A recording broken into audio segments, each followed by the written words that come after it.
चंदनपुर गांव की रातें साधारण नहीं थीं। सूरज ढलते ही जैसे किसी ने पूरे गांव की सांसें रोक दी हों। गलियां खाली, दरवाजे बंद और सन्नाटा इतना गहरा कि अपनी धड़कनें भी डराने लगे।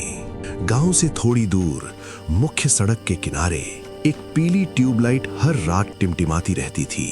वो था रघु का ढाबा। अरविंद त्रिपाठी, उम्र 42 साल, सरकारी स्कूल के नए मास्टर, शहर से आए थे और इस गांव के सन्नाटे में धीरे धीरे घुटने लगे थे।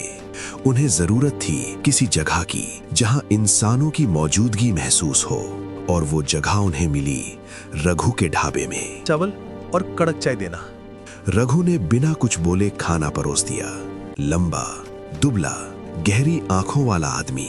उसकी नजरें अजीब थीं, जैसे सामने वाले के मन को पढ़ लेती हों। उस रात खाने में कुछ अलग था। दाल का स्वाद सामान्य नहीं था, उसमें कोई अजीब सी मिठास थी जो शरीर को ढीला और दिमाग को सुस्त कर देती। शायद देसी घी का कमाल है। धीरे धीरे ढाबा उनकी आदत बन गया। अब अगर एक दिन भी वहां न जाते तो बेचैनी होने लगती। आज देर हो गई मास्टर साहब। तुम्हें कैसे पता? आपकी खिड़की की लाइट रात 2 बजे तक जली थी। अरविंद का गला सूख गया। तुम देख रहे थे? ये गांव छोटा है, यहाँ दीवारों के भी कान होते हैं। अब उन्हें हर जगह आहट सुनाई देती। स्कूल जाते समय पेड़ों के पीछे हलचल। कमरे में बैठे हों तो लगे कोई दरवाजे की दरार से झांक रहा है। आइए मास्टर जी, वो लाल कवर वाली किताब कैसे चल रही है? कौन सी किताब?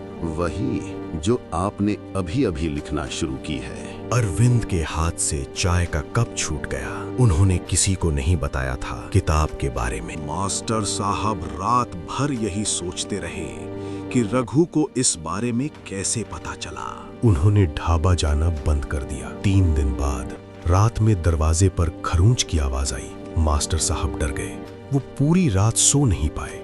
सुबह उठकर देखा तो दरवाजे के नीचे एक कागज पड़ा था और उस पर लिखा था, भूख को नजरअंदाज करना ठीक नहीं। जो खिलाता है वो नाराज भी हो सकता है। अगले दिन एक छात्र टिफिन लेकर आया। रघु चाचा ने भेजा है। अरविंद ने मना किया, लेकिन बच्चे के जिद करने पर थोड़ा खा लिया। दोपहर में उन्हें चक्कर आया। जब आंख खुली, क्लास खाली थी। ब्लैक बोर्ड पर लिखा था, नींद अच्छी थी ना? उस रात अरविंद ने तय किया, सुबह गांव छोड़ देंगे। सामान पैक किया। घड़ी में 12 बजे। जैसे ही दरवाजा खोला, कहाँ चल दिए मास्टर साहब? धक धक दरवाजे की कुंडी हिली। बाहर से ताला लगा दिया गया। अब आप कहीं नहीं जाएंगे।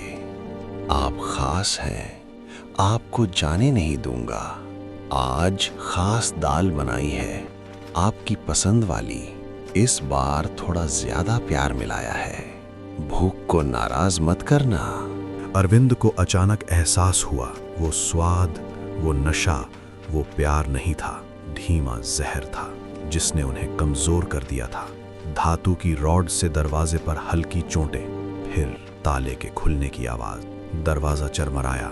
अंदर अंधेरा, एक परछाई और सब शांत। गांव में खबर फैली कि मास्टर साहब तो ट्रांसफर लेकर चले गए। लेकिन अजीब बात यह थी, उस रात के बाद रघु का ढाबा भी कभी नहीं खुला।